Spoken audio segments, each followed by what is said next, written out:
présente pour cette semaine des métiers du droit. Donc tout d'abord, je vais présenter le métier de Madame Aristide. Donc Madame Aristide est titulaire d'une licence de droit et un master de droit public obtenu à l'Université Paris 1 Panthéon-Sorbonne. Elle exerça ensuite de nombreux métiers dans secrétaire juridique ou encore office manager dans une start-up de Legal Tech. Madame Aristide est spécialisée dans le droit civil, pénal et administratif et exerce désormais comme auxiliaire d'adjoint administratif au greffe, lié ainsi au ministère de la Justice par un CDD. Donc, Madame Aristide, je vous laisse vous présenter un peu si vous voulez rajouter quelque chose. D'accord, merci. Alors, bonjour à tous. J'espère que votre confinement se passe bien. Je pense qu'il y en a qui sont en semaine de révision et si c'est le cas, bonne révision à tous et à toutes. Donc moi, en fait, pour poursuivre ce qu'elle disait, j'ai commencé comme vous tous, comme nous tous, j'ai commencé par la licence de droit. Et durant mes années de licence de droit, j'ai décidé de me faire un parcours en alternance moi-même. Parce que c'est vrai qu'à la fac, en général, on ne nous dit pas de faire des stages. Et en fait, on ne recommande pas d'acquérir de l'expérience professionnelle. Et moi, ce que je voulais, c'était vraiment voir si les études de droit, si le droit de manière générale était vraiment fait pour moi. Parce qu'il arrive que malheureusement, on arrive au bout de nos études. Par exemple, on arrive au bout de notre licence et on se rend compte que sur le terrain, sur le monde du travail, ça ne nous plaît pas forcément. Alors, donc, pour éviter ça, j'ai décidé que j'allais alterner les études en parallèle travailler. Et c'est ce que j'ai fait. Donc, pendant la première année, j'ai décidé de faire des concours d'éloquence, de me prêter à des procès virtuels, à représenter la partie demande ou la partie défense en tant qu'avocate. Et en deuxième année, c'est là que j'ai commencé pour la première fois à travailler au ministère de l'Intérieur, donc au commissariat juste à côté de mon université. Et c'était une expérience super enrichissante parce que j'étais avec la brigade des mineurs où je prodiguais énormément de conseils, par exemple aux femmes battues, aux enfants maltraités, etc. Et c'est vrai que quand on est dans ce cadre-là, parce que c'est vrai que pour intégrer ce poste, c'était un poste de mission de service civique. Il a fallu donc faire un entretien auprès de la DTSP. Et la DTSP, c'est l'organe qui réunit les agents de police pour pouvoir passer des entretiens. Donc, ça m'a permis donc de mettre en place et de pratiquer les connaissances que j'avais acquises en droit de la famille en première année dans la brigade des mineurs. Donc, il y avait aussi la brigade de protection judiciaire en temps réel. Donc, c'était la brigade, quand par exemple quelqu'un avait été victime d'un vol ou etc., il venait au commissariat pour porter plainte. Et il y avait aussi la brigade des plaintes, tout simplement. Donc, il n'y avait que des plaintes. Après, il y avait des permanences entre midi et 14 heures. Mais c'est vrai que cette première expérience au ministère de l'Intérieur m'a permis de voir aussi l'unité de police administrative. C'est ce qu'on voyait quand on était en deuxième année. Et en même temps, de mettre à profit toutes les connaissances acquises durant la première année de droit. Et donc, en fait, pour continuer, j'ai eu la licence. Ensuite, pendant mes années d'après la licence, j'ai exercé le métier de juriste administrateur au service culturel de ma ville. Donc, en fait, ce métier, c'est un métier qui mettait en avant la passion que j'avais pour le domaine artistique en tant que musicienne, en tant que chanteuse, et en même temps, le côté un peu juridique de ce que j'avais acquis aussi avec la licence de droit. Donc, j'avais passé un casting, pour l'anecdote, pour un spectacle qui s'appelait Flamme. Et en fait, ça mettait en avant des filles, des femmes issues de parents immigrés qui n'avaient pas peur de parler de leur parcours, etc., de leurs parents, des obstacles. Et donc, j'avais été sélectionnée par Ahmed Madani, qui était metteur en scène. Et donc, finalement, c'était un poste de 2 ans, 3 ans d'intermittent du spectacle, mais qui ne nous garantissait pas, en fait, d'avoir forcément un métier ou une sécurité de l'emploi. Donc, comme moi, ça m'a un peu effrayée sur le moment, même si j'avais été prise, j'ai demandé par défaut de ne pas faire cette comédie, ce spectacle de plusieurs années, mais d'être juriste au sein du service culturel pour le même spectacle. Donc en fait, en gros, j'étais chargée de relations publiques dans le service culturel de ma ville. Et en même temps, je faisais de la promotion des spectacles, je regardais un peu les contrats entre les comédies, les compagnies de théâtre et le service culturel. En même temps, j'étais aussi dans l'association Théâtre de la Poudrerie et ça m'a permis de voir le côté administration parce que c'était un poste de juriste administrateur et en même temps le côté juridique, donc en tant que juriste. Et c'était super bénéfique parce que ça m'a permis aussi d'occuper un poste similaire à l'association La Métisse à Paris, qui est une association loi 1901 qui suit les artistes de A à Z.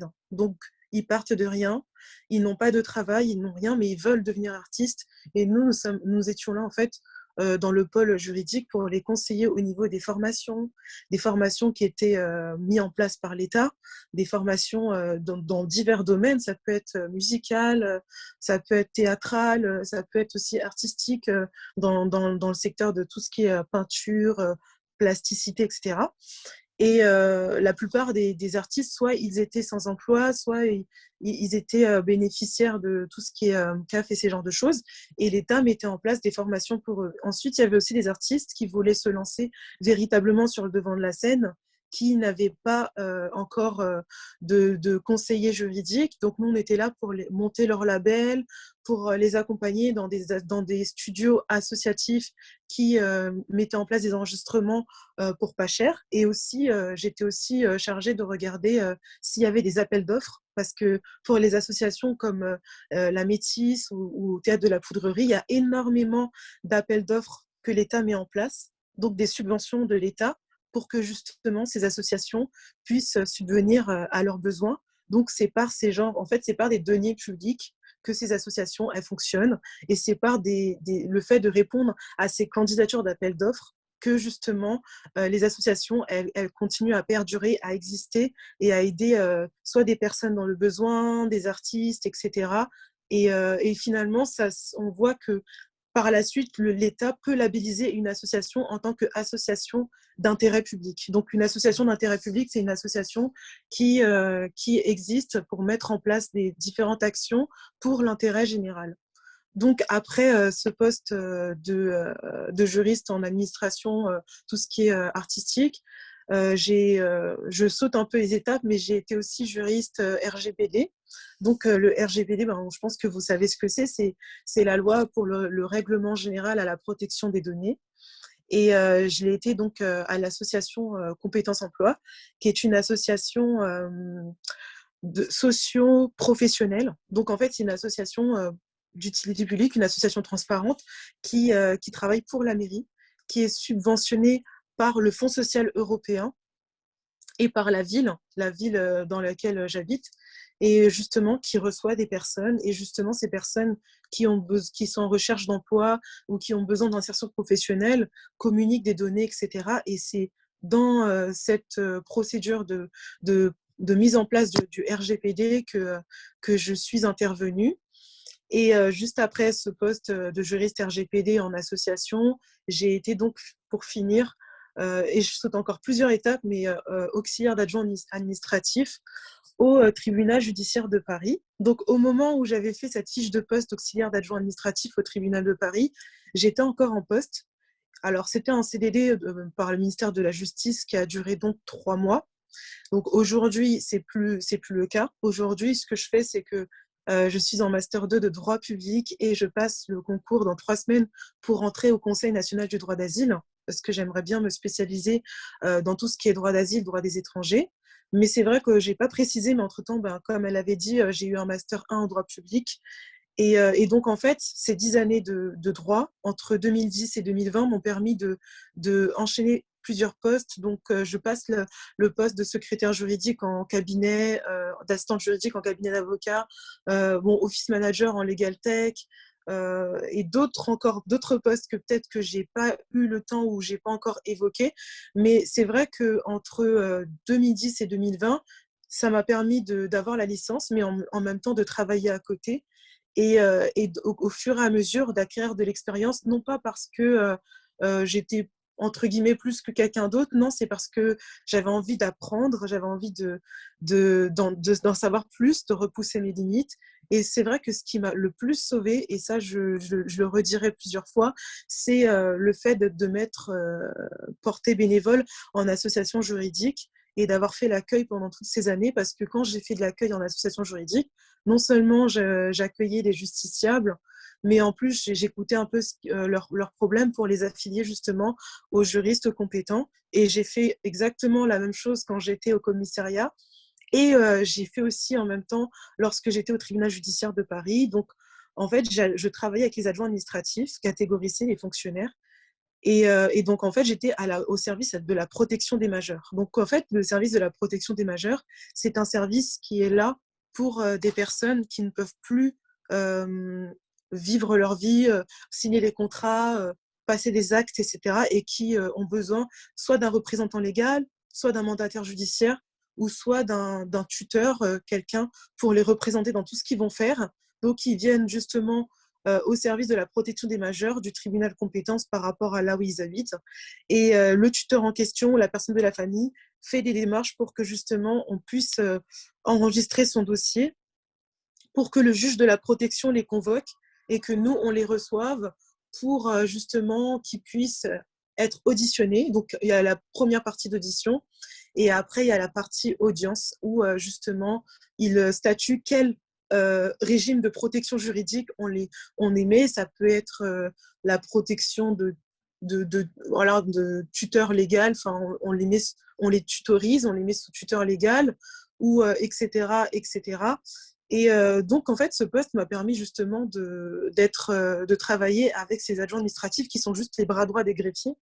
Donc, les greffiers, justement, sont là pour, vous savez, vous connaissez ce métier, mais le problème dans ce système, c'est que les adjoints administratifs sont souvent oubliés, un peu comme s'ils étaient la dernière roue du carrosse, alors qu'en réalité, ce sont eux qui sont les bras droits des greffiers, qui font énormément de traitements de dossiers et qui forment des personnes comme moi qui arrivent voilà, dans un tribunal et qui ne savent pas comment ça fonctionne la juridiction, comment le service fonctionne.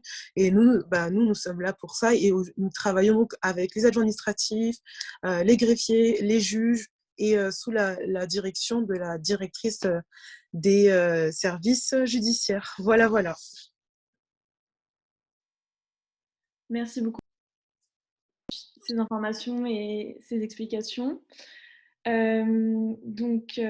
vous n'avez rien à ajouter, nous pouvons passer à la deuxième partie de ce Zoom, qui seront donc les questions des personnes qui sont présentes.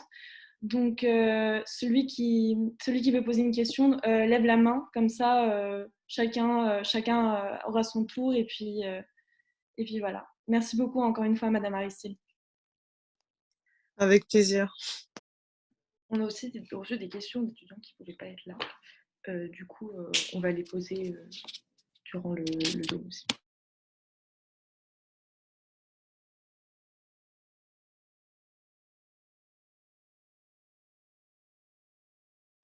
Il y a une question d'Inès.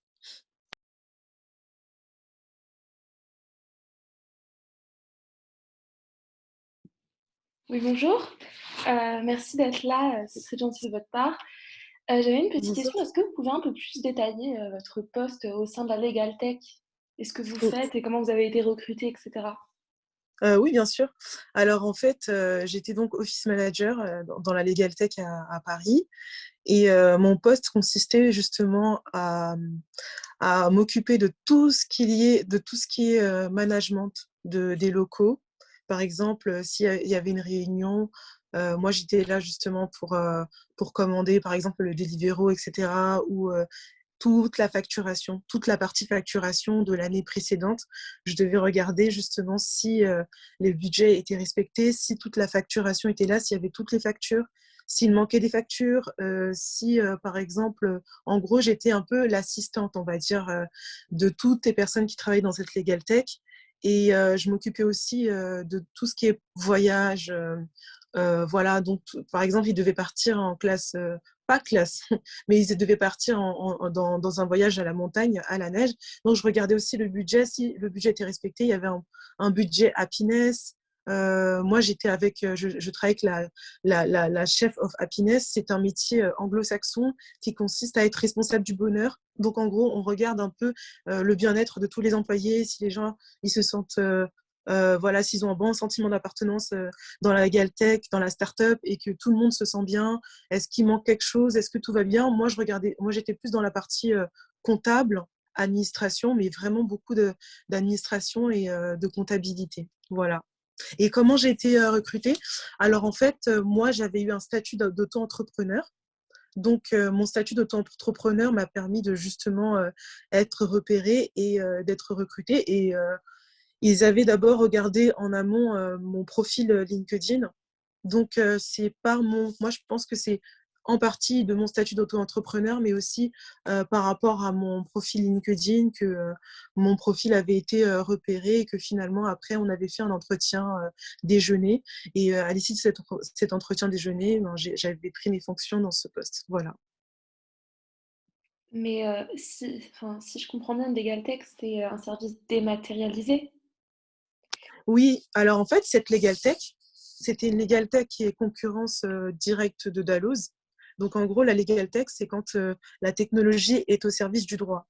Donc en fait, ici, cette LegalTech, elle mettait à disposition une base de données juridique pour les professionnels, surtout les cabinets d'avocats.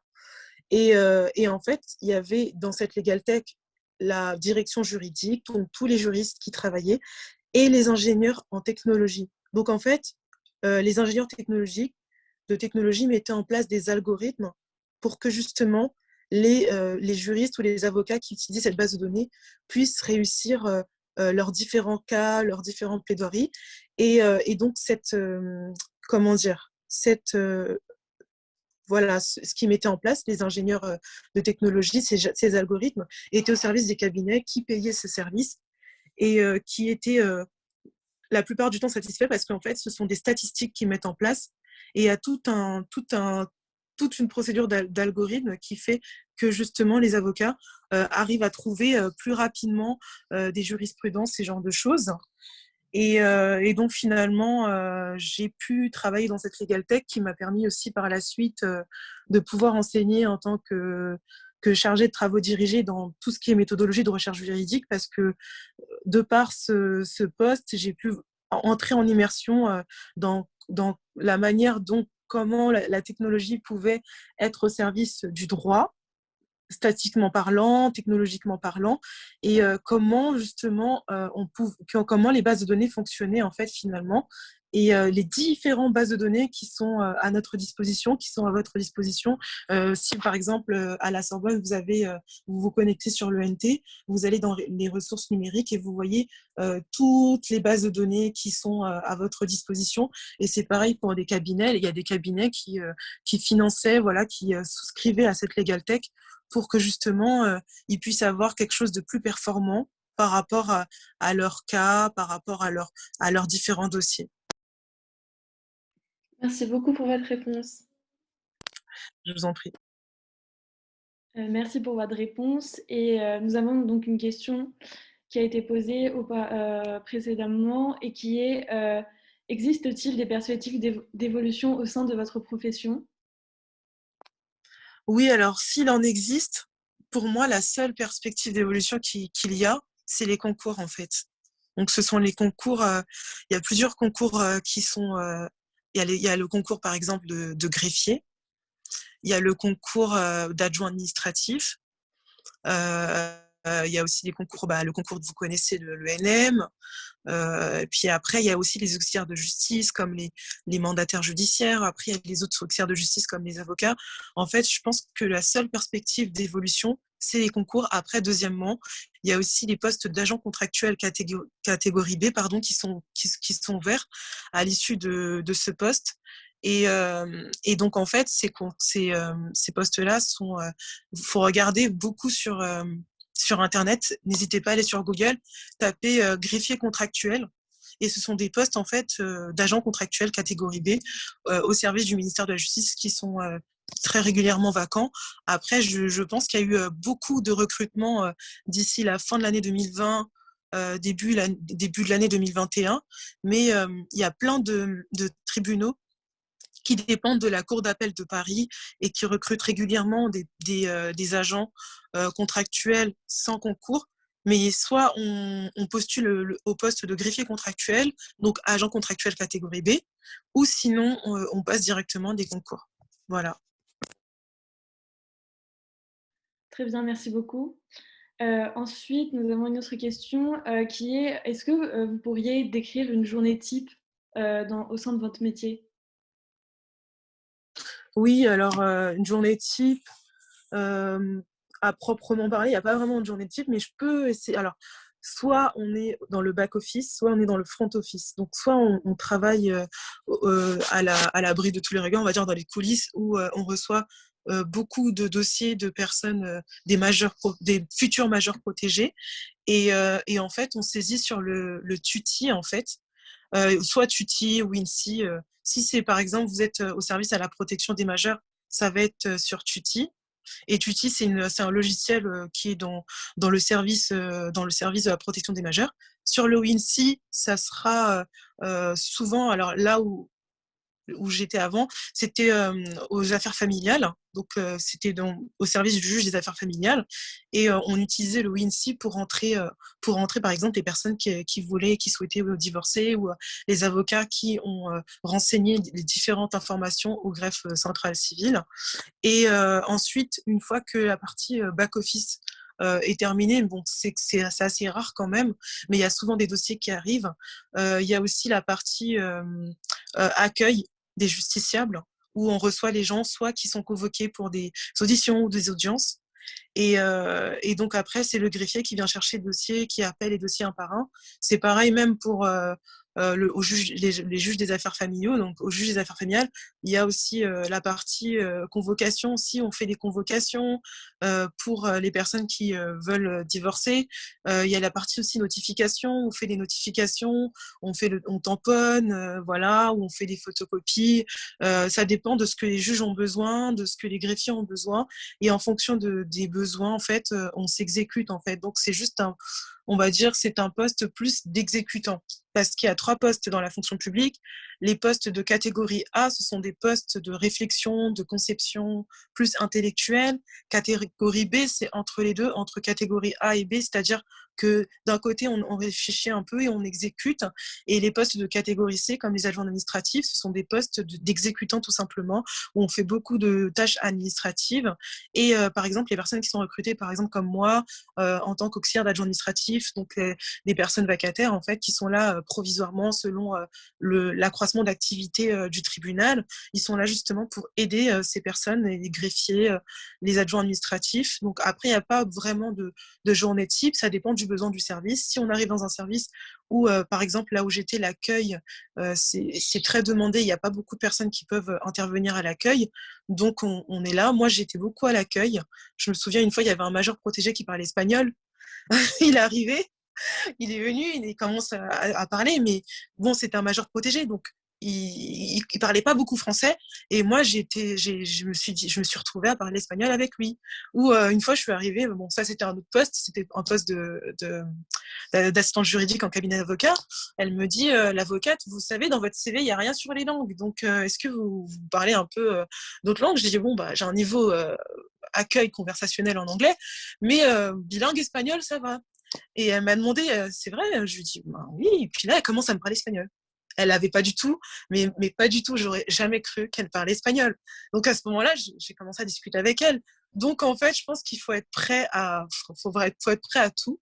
Dans des métiers d'accueil, on se rend pas compte, mais quand on cherche un poste dans le domaine juridique, on veut jamais postuler dans des métiers d'accueil en cabinet d'avocat, alors que dans les cabinets, ils regardent et ils cherchent beaucoup des personnes pour travailler en tant qu'agent d'accueil. Et au final, on commence par faire de l'accueil et on finit par devenir assistant. Donc en fait, moi je pense que ce soit l'accueil comme moi j'avais fait au commissariat ou l'accueil que comme j'avais fait au service de la protection des majeurs au tribunal judiciaire de Paris ou en association juridique, en fait, dans tout ce qu'on fait, je pense qu'il y a toujours quelque chose d'intéressant. Et mine de rien, ça commence par l'accueil, par le secrétariat pardon, ou l'administration. Et finalement, on en arrive à travailler dans un tribunal, alors que ça part que de l'accueil ou que des tâches administratives. Donc moi, ce que je pourrais vous dire, c'est que pour moi, les seules perspectives d'évolution, c'est les stages, c'est le bénévolat en association juridique. Et à partir de ces stages ou des bénévolats, petit à petit, vous commencez à avancer et puis après à faire plusieurs postes et à tâter le terrain, entre guillemets. Très bien, merci beaucoup. Nous avons une question d'Angélique. Bonjour, merci beaucoup parce que les témoignages est super intéressant et c'est hyper rare d'avoir le côté très pratique des parcours, donc c'est super cool. J'avais une question. Est-ce que votre licence, vous avez alterné les années de licence et les années de travail ou est-ce que vous cumuliez les deux? C'était ma première question. D'accord. Alors oui, je cumulais les deux. Pendant mes années, j'ai jamais arrêté en fait mes études. Donc j'ai fait que de cumuler. Comment dire? Comment ça s'est passé? En fait, ça s'est passé sans que je le programme forcément. C'est que j'ai commencé d'abord en bénévolat en association juridique, les week-ends, beaucoup, les dimanches. Et après, au fur et à mesure, j'ai commencé à postuler. Donc, ce qui m'a ouvert les portes, c'est d'abord le cabinet d'avocats, parce que c'est une avocate que j'avais rencontrée en association juridique. Et elle me voyait, en fait, elle m'observait. Et moi, je ne savais pas, mais elle m'observait tous les enfin, j'étais bénévole 2 dimanches par mois. Donc, quand je faisais l'accueil, elle m'observait, mais je ne savais pas. Et un jour, elle me voit et me dit Anne-Béatrice, moi, je te vois depuis très, très longtemps en association. Moi, j'ouvre mon cabinet dans le 16e. Est-ce que ça t'intéresserait de travailler avec moi? J'ai dit, mais bien sûr, bien sûr, je vais pas dire non. Et donc en fait ça a commencé comme ça. Donc, cabinet d'avocat, après, en parallèle, commissariat à temps partiel et cabinet d'avocat. Et puis, au fur et à mesure, les expériences ont commencé à s'accumuler. Donc, c'est pour ça que j'ai pris plusieurs années avant de valider. Mais moi, je préférais prendre plus d'années pour valider et d'acquérir d'expérience plutôt que de valider d'un seul coup et de ne pas avoir d'expérience finalement. Ok, trop bien. Et ma deuxième question, c'était est-ce que, en gros, je suis à peu près dans le même cas, j'ai fait beaucoup de pratiques et j'ai fait une licence. Et là, je suis en train de préparer la sélection pour le master. Et est-ce que vous avez comment vous avez valorisé cette expérience-là? Et est-ce que ça a été bien reçu, si jamais vous avez eu la sélection en master? Est-ce que c'est quelque chose qui a été bien reçu ou pas par l'université? Ouais. D'accord. Par rapport à la sélection, oui, ça avait été bien reçu. En fait, ce que j'avais fait, c'était une belle lettre de motivation. Je me suis renseignée en fait sur les différentes personnes qui candidataient en master 1 et j'ai vu que en fait la clé c'était vraiment la lettre de motivation. Donc j'ai fait une lettre de motivation dans laquelle j'expliquais l'année où par exemple je retapais, qu'est-ce que j'ai fait professionnellement à chaque fois. Et aussi j'ai mis beaucoup en avant le CV parce que en fait j'avais pas forcément un bon dossier entre guillemets on va dire bon dossier, c'est-à-dire 12 13 de moyenne, non pas du tout, j'avais 10 11 de moyenne, j'ai validé la licence avec 11 de moyenne, mais à côté j'ai fait une lettre de motivation en disant que j'avais déjà un projet professionnel, je savais ce que je voulais faire. À ce moment-là, c'est vrai que je passais le casting pour entrer dans tout ce qui est comédie musicale parce que je voulais faire une école de comédie musicale, mais bon, finalement, je ne l'ai pas fait. Et donc, en fait, j'avais un côté un peu bénévole en association juridique et un côté un peu artistique, mais avec beaucoup d'expérience. Donc, j'ai fait une lettre de motivation dans laquelle je justifiais chaque année où j'ai retapé par l'expérience professionnelle qui pourrait peut-être rattraper cela, entre guillemets. Et je mettais à la fin de ma lettre de motivation que quoi qu'il arrive, je suis sûre que peu importe si je suis sélectionnée ou pas, je finirai par rebondir dans une expérience professionnelle et qu'au niveau des statistiques, ce serait intéressant d'avoir un étudiant diplômé avec déjà un bagage professionnel plutôt qu'un étudiant qui peut-être a une mention à sa licence, mais qui n'a en revanche peut-être pas plus d'expérience professionnelle. Donc c'est vraiment ça que j'ai mis en avant et je pense que c'est ça qui a dû m'aider pour le master. Ok, trop bien. Merci beaucoup parce que c'est encourageant. Avec plaisir. Merci beaucoup pour la question et pour la réponse. Donc ensuite, nous avons une autre question qui est si les activités que vous faites sont plutôt variées ou est-ce que vos journées se ressemblent plutôt en général? Alors, c'est assez varié.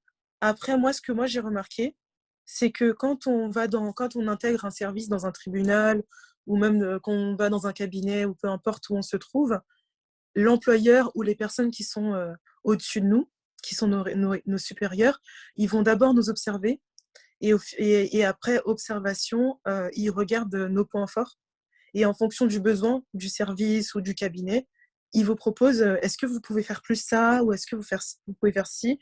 Je vais donner un exemple. J'étais en cabinet d'avocat et au début, j'étais juste, faut pas dire juste parce que partant de rien, enfin, pas de rien, mais d'une petite activité, on a plus de responsabilités qui nous est octroyée, hein.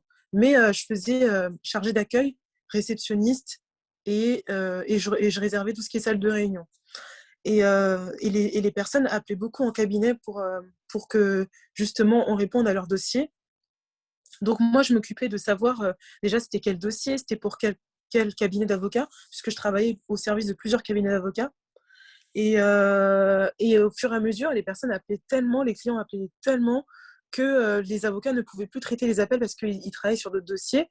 Donc, il y a un avocat qui s'est dit mais Madame Aristide, elle a été recrutée comme chargée d'accueil réceptionniste, mais elle est quand même étudiante en master, parce que j'étais étudiante en master, et je pense qu'elle pourrait quand même nous aider par rapport au dossier. Donc, ils m'ont convoqué, ils m'ont dit voilà, on va mettre à profit vos compétences et on va vous laisser le libre accès à quelques dossiers pour que vous puissiez renseigner les clients qui appellent le plus souvent, pour que vous puissiez avoir de visu l'avancement de leur dossier et les renseigner à ce niveau-là.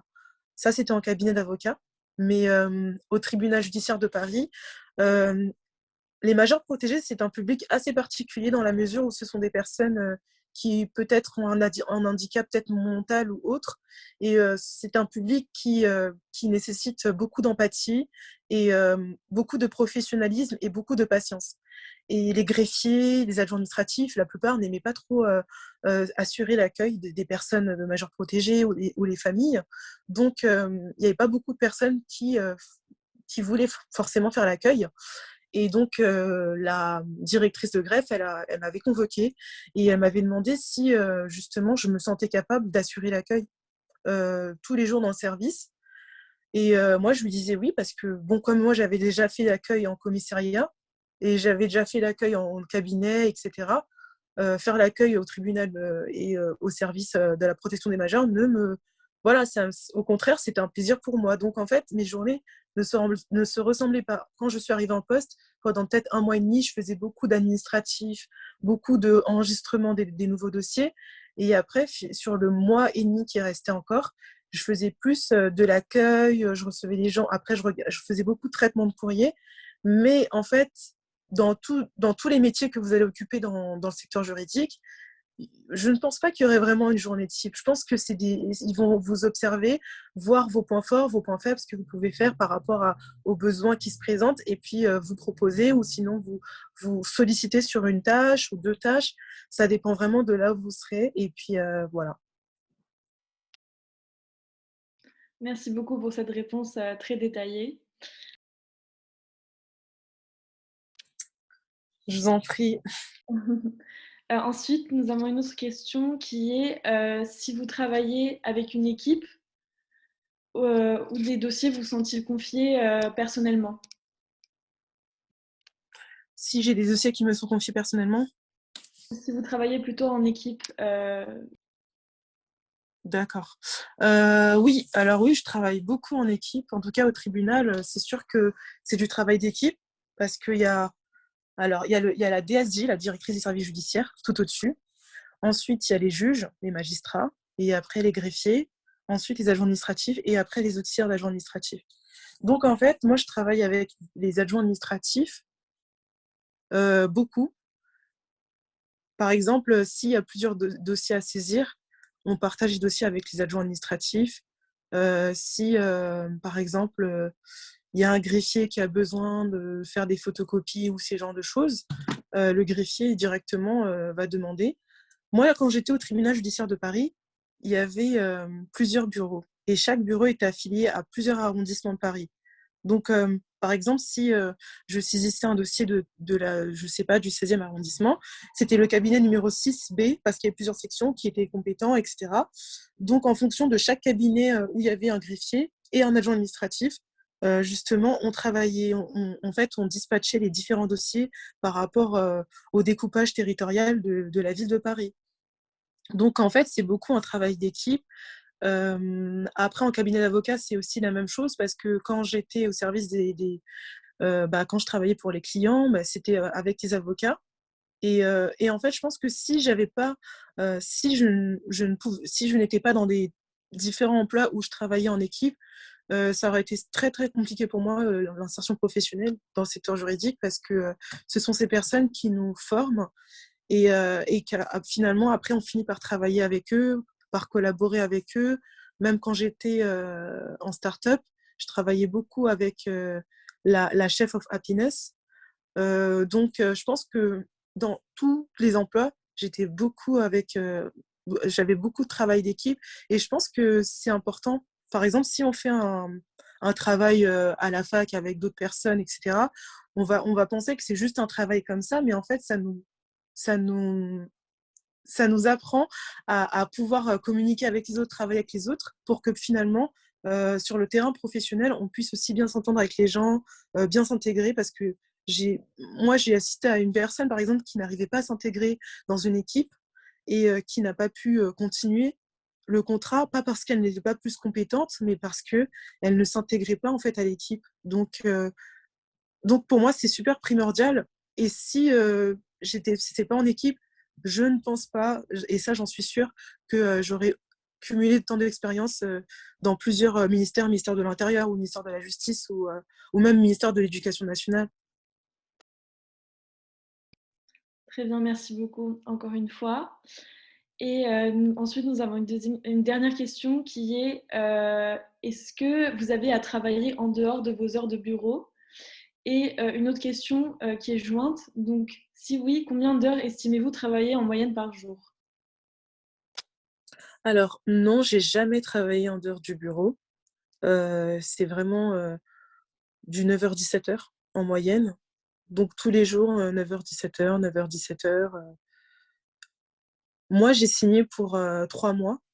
Donc c'était un contrat de plus de 100 heures de travail. Et quand c'est des contrats de vacataires dans un tribunal, ils ne vous font pas signer un contrat en mettant tant d'heures par semaine, mais ils vous font signer un contrat sur toutes les heures que vous allez effectuer, du début du contrat jusqu'à la fin du contrat. Donc, en moyenne, je faisais du 9h-17h du lundi au vendredi. Très bien, merci beaucoup. Est-ce que quelqu'un a d'autres questions à poser à Madame Aristide?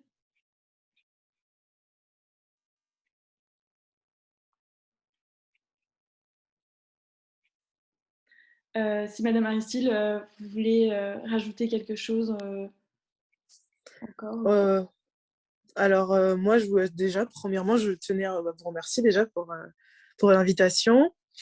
Et merci à vous en tout cas.